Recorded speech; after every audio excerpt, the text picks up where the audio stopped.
Joining us now from House Law Enforcement Caucus, Congresswoman Cammack. Congresswoman, it's good to see you. Your reaction to 13 federal judges saying they're not going to hire from Columbia. Oh, let me tell you, Liz, I love it. I mean, you must have heard me say this a million times on your program, and I got to say it again because we're living in crazy times.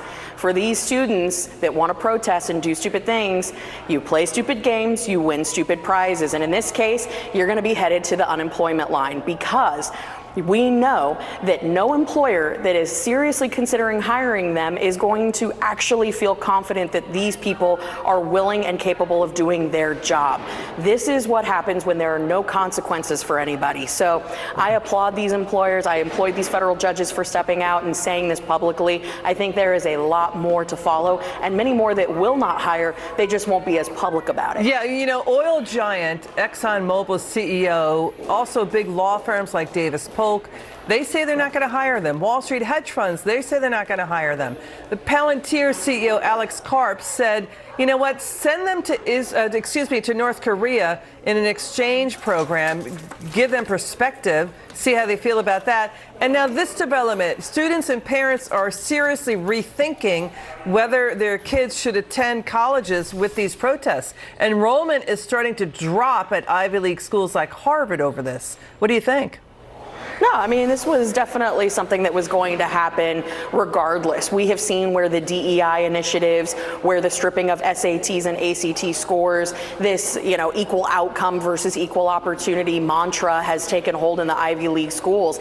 I would encourage parents and students who are serious about getting a world-class education without all the nonsense, look at Florida. Look at what the Florida university system is doing. In my hometown university, University of Florida, by Wall Street Journal standards, it's #1 public university in the nation. And so we are going to make sure that we're focusing on quality, not just pumping out degrees that are meaningless on a piece of paper. So let's get to this. These parents have a real choice to make. Let's get to this. Protesters disrupted the Met Gala. Arrests were made. They defaced and vandalized a World War I memorial here in New York City. President Biden today denounced anti-Semitism. Why is he still not filing civil rights actions against anti-Israel student protesters and protesters attacking Jewish students on campuses? Look at political analyst A.B. Stoddard. Show what she's saying, that Biden dragged his feet, taking too long to speak up and act. He's saying that his rhetoric is a reaction to criticism against him, not leadership. What do you think?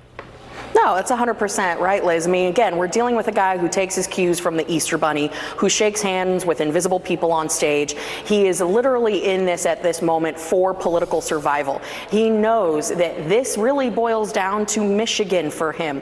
And if he takes too strong of a stance with Israel, with our Jewish communities across this country, he risks losing that critical battleground state. And I hate to keep it so basic, but really for the White House, that's all they do is make political decisions, not what's best for our country, not what's best for the policy or our people. He is a political animal trying to survive. That's why he's trying to hedge his bets here and not take so many positions that anger his base. But in him doing this, he's losing an entire part of the country that is just saying, you know what, we can't do this anymore. That's what this is coming down to. So what happens with these protests? Do you think they keep going, or are they going to wind down? Absolutely, because for them, this is outrage politics. And when you're engaging in angertainment or outrage politics, they find glory in objecting. That's where the money is.